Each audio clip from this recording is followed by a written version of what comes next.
안녕하세요, 베리드림입니다. 오늘은 블루베리 수확과 관련된 내용을 말씀드리려고 하는데, 내용을 말씀드리기에 저희 베리드림 블루베리 농장으로 출발하기 전에 오늘 어떤 내용을 할 것인가에 대해서 간략히 먼저 말씀드리겠습니다. 블루베리 재배 방법 중에 실질적으로 블루베리를 수확하고 포장, 배송하는데 발생하는 문제점들을 예방, 방지하는 방법과 또 수확을 할 때 비온 직후 수확을 해야 되는지 등에 대해서 실질적인 수확에 대한 노하우를 자세히 알려드리는 시간을 갖도록 하겠습니다. 블루베리를 수확을 할 때 이슬이 많이 오거나 비가 온 직후 수확을 어떻게 해야 되는지에 대해서도 자세히 알아보도록 하겠습니다.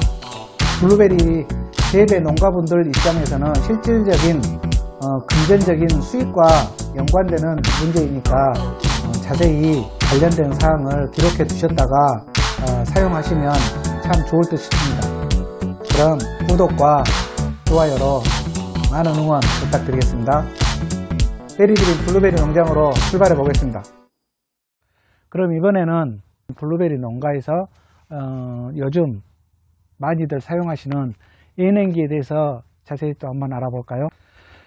모든 과일은 가지에 이렇게 달려 있을 때 수확을 하고 땄을 때 그 온도가 약간 변합니다.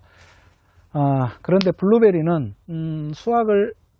가지에서 수확을 막 한 직후에 과일 속 온도가 약 외부 온도보다 4도 정도 높게 나타납니다. 그런데 이렇게 수확 직후 과일의 온도가 외부의 온도보다 4도 이상 높은 것을 방치를 하게 되면 그 경도, 즉 과일의 단단함이 조금 더 약해지고요. 그러면은 농가 입장에서는 유통에 문제가 생기겠죠. 그리고 그 맛에서도 물론 미세하지만 약간의 차이가 나는데, 가장 중요한 것은 경도의 차이가 나므로 블루베리를 수확하고 나서는 수확 후 바로 노지에, 햇볕이 드는 노지에 놔두시면 절대 안 되고, 최소한 일단은 그늘로 옮기고 4시간 이내, 수확 후 4시간 이내에 과일 안의 온도를 떨어뜨려 주시는 게 경도를 올리는, 단단함을 유지시켜주는 아주 중요한 원인이 됩니다. 그래서 이때 수확 후 그늘로 옮겨진 블루베리 과일을 예냉기를 통해서 과일 속 온도를 순간적으로 떨어뜨려 주면 경도가 유지가 되고 조금 더 단단함을 알 수가 있는데, 그 이유 때문에 예냉기를 사용하게 되지요. 또 중요한 점이 하나가 있는데요.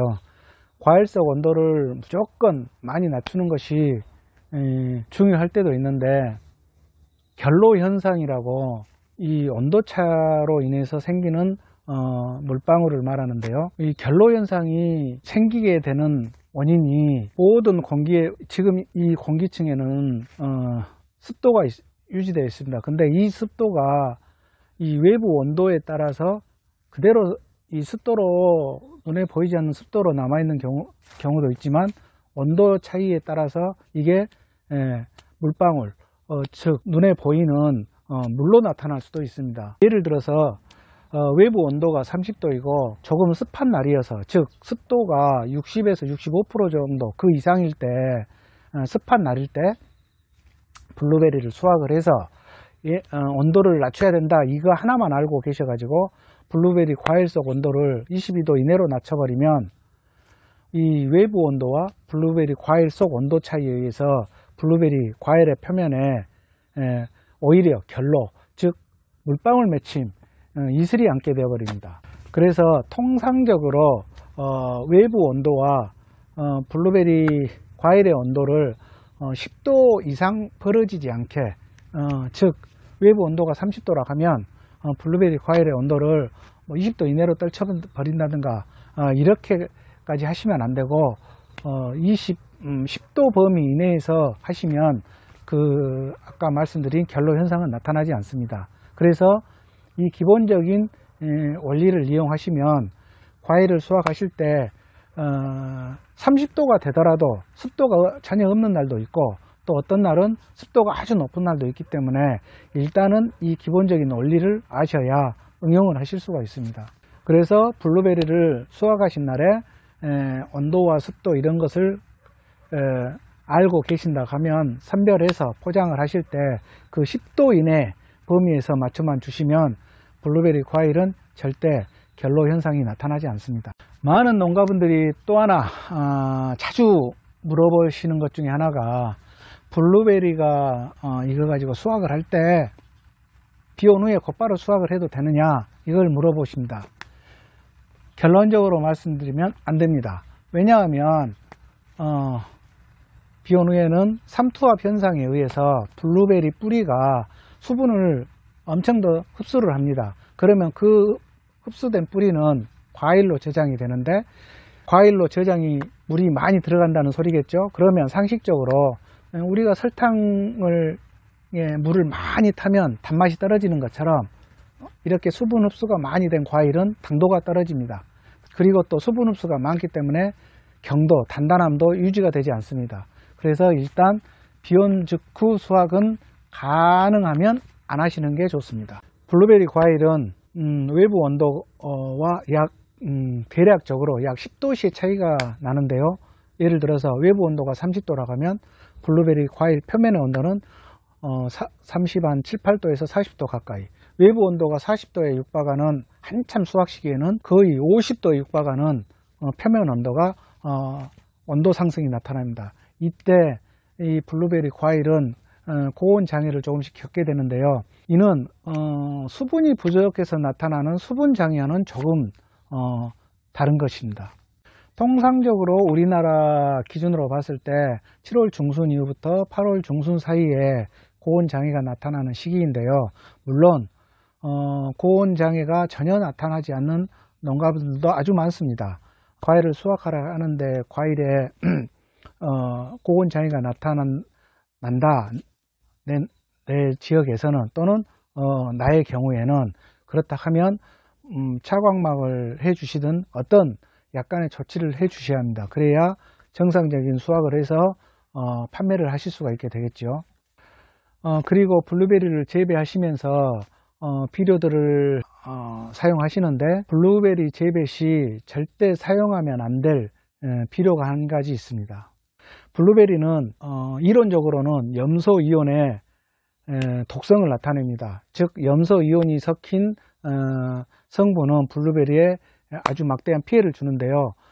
쉽게 풀어서 말씀드리면 비료를 구입하실 때 염화라고 표시된 비료는 구입하시면 안 됩니다. 즉 예를 들어서 염화칼륨, 염화못, 앞에 염화라고 붙은 명칭이 붙은 이 성분의 비료는 사실 블루베리 재배에는 맞지 않기 때문에 구입해서 이렇게 시비를 하시면 안 됩니다. 그리고 블루베리를 재배하시는 농가 대다수는 지하수를 이용하시는 농가분들인데요. 지하수 관정을 파시는 농가가 한 7, 80% 이상 되리라고 생각이 되는데 한 번씩 수질 검사를 하시는 것도 아주 중요합니다. 그 이유는 블루베리뿐만이 아니라 모든 식물은 전기전도도 ECC라고 하는데요. 전기전도도의 영향을 받기 때문에 관정, 지하수를 사용하시는 농가에서는 정기적으로 한 번씩 수질 검사를 하시는 게 블루베리 재배에 도움이 많이 됩니다. 수질 검사를 하셔가지고 성분 분석이 나오면 여러 가지 성분 분석이 나오는데요. 블루베리 재배와 관계에서는 다른 것보다는 가장 중요하게 보실 것이 전기전도도, 그리고 중탄산 칼슘과 중탄산 나트륨이라는 성분 분석도가 나올 겁니다. 그 세 가지만 적합하냐 부적합하냐에 눈여겨보시면 되고, 나머지 성분 분석은 굳이 블루베리 재배와는 많이 관계가 없으므로 눈여겨보실 것이 전기전도도, 중탄산 칼슘, 중탄산 나트륨, 이 세 가지 항목은 꼭 적합한지 부적합한지를 보시면 되겠습니다. 이상 오늘은 블루베리를 수확을 해서 수익을 얻는 과정에 필요한 예냉기나 또 결로 방지, 그리고 비온 직후의 수확 등 실질적인 농가 입장에서 필요한 수확에 관련된 내용들에 대해서 자세히 알아보았습니다. 다음 시간에도 역시 알찬 내용으로 블루베리 재배 방법에 대한 연재 다시 좋은 내용으로 찾아뵙겠습니다. 구독과 좋아요로 많은 응원 부탁드리겠습니다. 감사합니다.